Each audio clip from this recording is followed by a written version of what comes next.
This is Chapter 21 of A People's History of the United States by Howard Zinn, the Carter-Reagan-Bush, the Bipartisan Census. Jimmy Carter was president from 1977 to 1980, and his policy that was most from him was the protection of the corporate wealth and power in the United States rather than the protection of the lower class individual people of U.S. Carter's job as president was known to stop the disappointment of the American people with the government, the economic system, and the military defeats that had happened recently. After Carter, Reagan took over,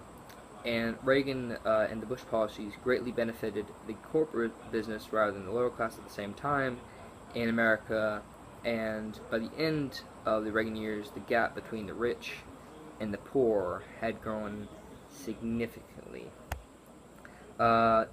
Bush was then elected in 1989, and at this time, after he was elected, America invaded Panama in December of 1989 with 26,000 troops to bring to trial the useless to America then Noriega, a drug-trafficking drug dealer. And the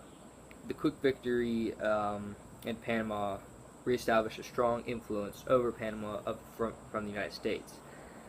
1 year after this, the Gulf War was started in 1990 when Iraq had brutally taken over its oil-rich neighbor, Kuwait, for money and oil needs. The Bush administration during this time decided to attack Iraq through Kuwait, and Bush then doubled the military forces in the Gulf to 500,000 soldiers, and during this economic time, this helped to return America to a better and more stable economy until